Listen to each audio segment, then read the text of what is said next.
Hello my nosy people, and welcome back to Bumblebee. My name is Tereza, and today I'm acting as a tabloid of the past and the present, dishing out the top 10 dysfunctional royal families with unsettling scandals. Let's start with the secret love child. Writer Mariel Daniels, then a 16-year-old working on a biography of the Belgian Queen Paola in 1999, casually discovered, the then reigning King Albert II fathered an illegitimate daughter during an affair that lasted 18 years. Casual stuff, you know. She was born Delphine Bowles in 1968, daughter of Baroness Sibylle Delcilius Longchamps, and from an early age, Delphine did know who her biological father was. Albert, who she nicknamed Papillon, was a constant presence in her childhood, even taking her on holiday. Though apparently an open secret in royal circles and the reason for marital troubles between the king and the queen, the story only became publicly known in 1999. Delphine had been speaking with Albert her whole life up to this point, who then reassured her that it would just blow over. But then in 2001 his tone changed. He told Delphine he wasn't her father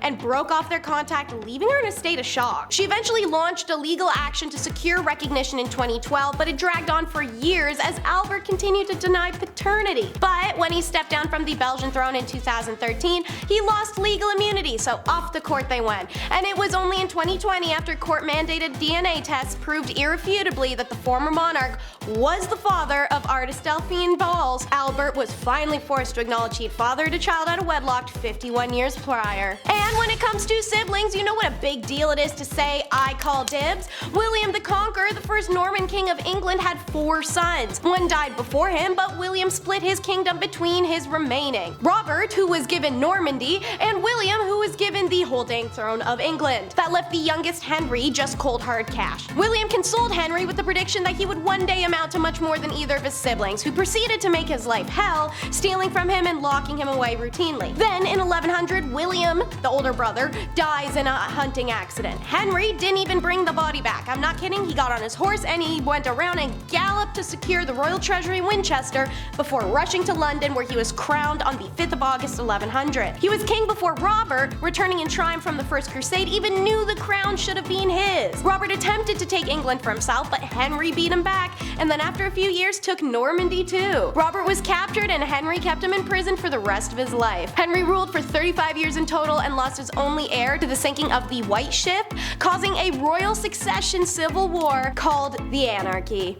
And speaking of dysfunction, it's the crappy Castiles. Born 4th in line to the throne of her parents, Ferdinand and Isabella, Juana was married off to Philip the Handsome of Burgundy at age 16. When a series of sibling deaths made her the heir apparent to Isabella's throne, her husband confined her, using her mother's death in an attempt to press his claim over Ferdinand's for the Castilian throne. Juana already experienced mental illness before this point, and the loss of her mother had been an aggravating factor. Being imprisoned? Yeah, that does not help. After Philip's death in 1506, already known to fly into jealous rages over her husband's mistresses, even reportedly going so far as to attack at least one. Honestly, same energy here, girl.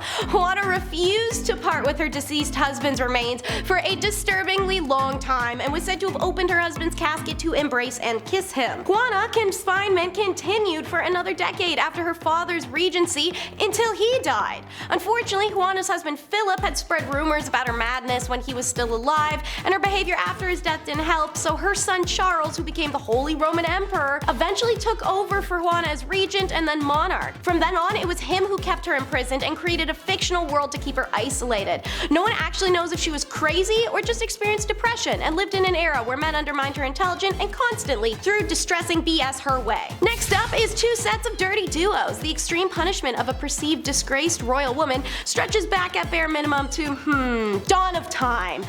Yeah, we haven't had a lick of peace since men started making rules, to say the least. In 1314, the high-spirited Marguerite and Blanche of Burgundy, daughters-in-law to King Philip of France, were accused of having scandalous liaisons with 2 brothers, Philippe and Gaultier d'Aunay. According to historian Alison Weir, the notorious Queen Isabella of England was the gossip girl who outed her pretty careless sister-in-laws out of wedlock romps, which took place primarily in the Parisian tower called Tour de Nesle. Blanche and Marguerite both admitted to their adultery because it was that or death, so I mean, their erasure from public life was swift. They had their heads shaved and they were tossed in the the rich white girl dungeon, which isn't that bad. Meanwhile, this is the one time in Western history where the men actually faced a pretty harsh adultery consequence, something usually found in every other area of the world. The brothers had their elephant trunks and boys chopped off while they were awake and alive, and then their nether regions were thrown to dogs, which they had to watch the dogs eat before being brutally executed. Marguerite, technically Queen of France upon her husband's ascension to throne, died in 1315, and Blanche languished in captivity, whereabouts barely known, and died in 1326. Modern day monarchy wouldn't be complete without a tax fraud family. 2014, the dubbed philandering playboy king Juan Carlos of Spain, found his popularity plummeting. His initial ascension to throne in 1975 had been wondrous, but now following reports of his messy affair and exuberantly lavish lifestyle in the midst of Spain's economic collapse, he abdicated the throne in favor of his son Felipe. His daughter Infanta Cristina stirs the pot, charged with tax fraud in 2014. Although she was acquitted in 2017, she was stripped of her title and left Spain for Switzerland. But it was her husband's turn, I guess, because the former handball champion was convicted on charges of embezzlement, fraud, and tax evasion and sent to prison in 2018. Since then, Spanish prosecutors launched 3 separate investigations into the former king over allegations including corruption, money laundering, credit card fraud, and kickbacks, though all were dismissed earlier this year due to insufficient evidence, the statute of limitations, and of course the monarch's constitutional immunity. In a recent case, Seguin Wistin has sued him for using Spain's spy agency to threaten her, and in 2020 he was stripped of a Spanish stipend and went into self-exiled in the UAE. First, the great-grandmother, an imprisoned princess.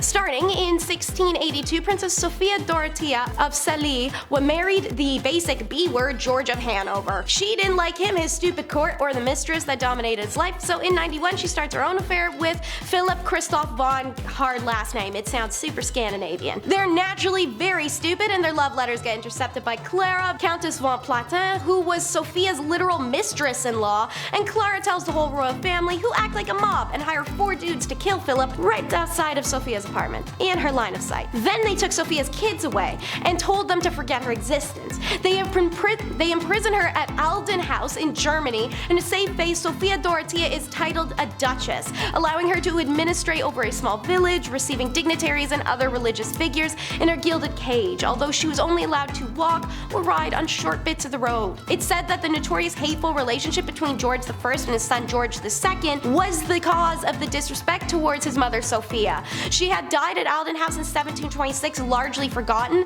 and her legend would only resurface a few decades later due to a scandal that swirled around her great-granddaughter, Cataline Matilda of Great Britain, the sister of King George III. Now, the great-granddaughter, Queen of Tears.